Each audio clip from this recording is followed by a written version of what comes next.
It's more than just coffee. For millions, it's a daily ritual, a comfort, a place that feels like home, even if you are thousands of miles away.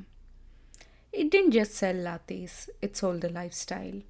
But how did one small Seattle coffee shop grow into a global icon worth billions?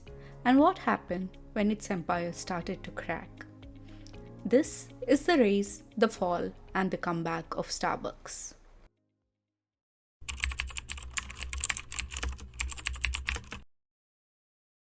Starbucks has over 32,000 stores in 80 plus countries, generating roughly $36 billion in revenue per year.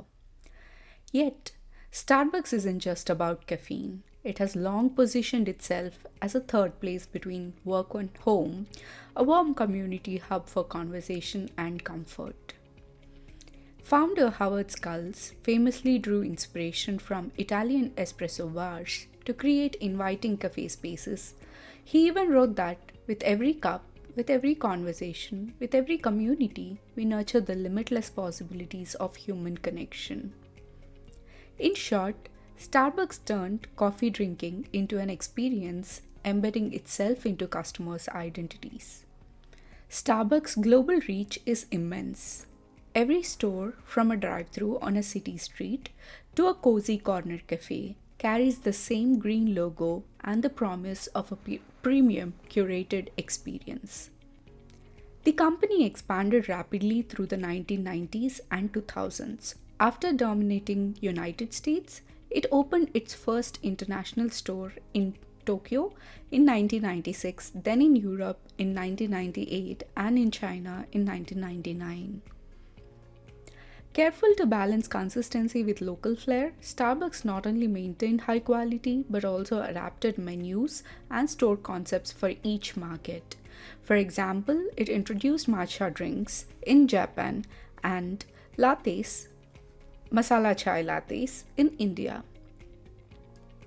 This multi-domestic strategy, keeping the core brand intact while tailoring to local cultures, helps Starbucks weave itself into the fabric of daily life around the world. At its peak, Starbucks stores were ubiquitous status symbols. The very act of buying a latte became a small declaration of belonging to a global coffee culture and the Starbucks lifestyle. But the road wasn't always smooth. By the late 2000s, rapid expansion had created problems. Critics and even CEO Skulls himself noted that bureaucracy and focus on scale had distracted Starbucks from its customers. When 2008 financial crisis hit, Starbucks felt the pinch. Premium coffee was one of the first luxuries customers cut. Between 2007 and 2009, the company closed nearly 900 stores worldwide and laid off thousands of employees. Competition also heated up. Fast food chains like McDonald's began promoting espresso drinks, and local coffee shops popped up, chipping away its market share. Internally, the company went into crisis mode too. Founder Skulls returned as CEO in early 2008, replacing Jim Donald, and immediately challenged his team to shift focus back to customers.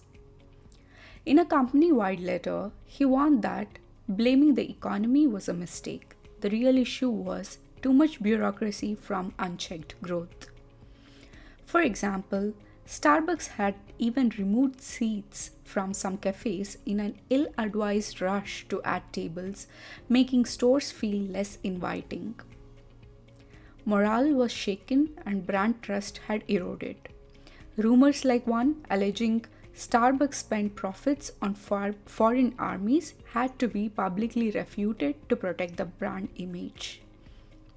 In short, the fall of this era was as much internal as external, and it had to rebuild from both fronts.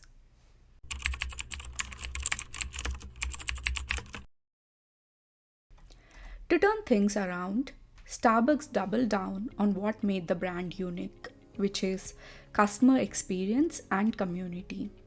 The company launched digital and social initiatives to involve people directly. For example, in March 2008, it unveiled My Starbucks Idea, social media platform where customers could suggest and vote on new products, store features, and even menu items. Over 1.3 million users contributed about 93,000 ideas on everything from new flavors to store layouts. Starbucks implemented hundreds of these ideas from adding free Wi Fi and healthy food options to creating holiday themed cups. By giving customers a voice and actually responding, it reignited loyalty. Customers felt heard, and word spread that the company is listening to us again. Alongside customer engagement, Starbucks revamped the in store experience too. The interior design was made warm and inviting, with comfortable seating and local art, truly a third place to linger. The company had also been an early adopter of technology.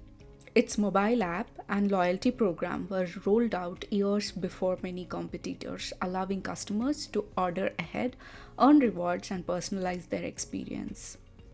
Initiatives like My Starbucks Signature let patrons create and name their own custom drinks, further deepening the interactive experience. All these moves reflected a brand saying, "We are not just selling coffee, we are selling you into our culture." This tactic worked. By 2014, Starbucks was racking up awards as one of the world's most admired companies and was again growing both on sales front and international store count.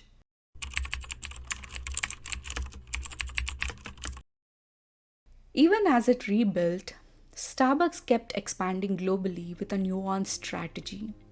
It formed joint ventures and partnerships to navigate local markets. It designed store concepts to fit cultural norms.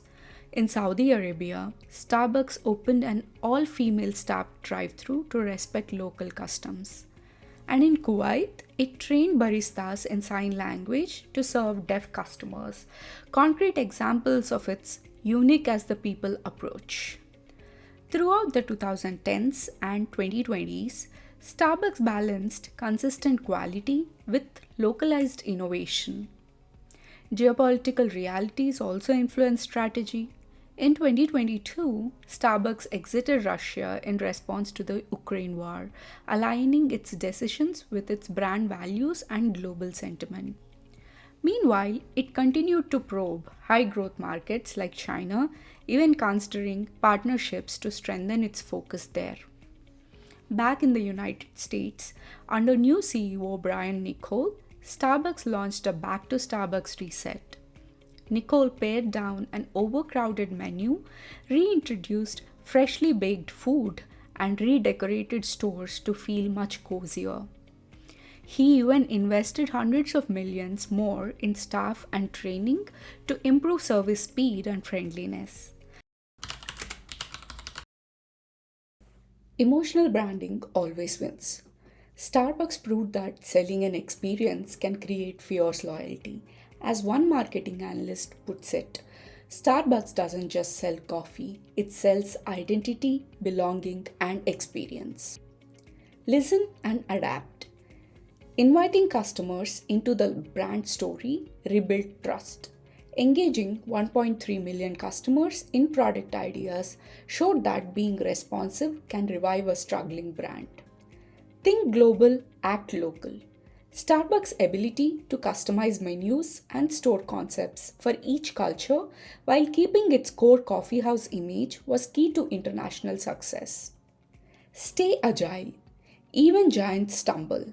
Starbucks' turnaround under Skulls and again under Nicole shows the importance of refocusing on core customers and values when facing downturns.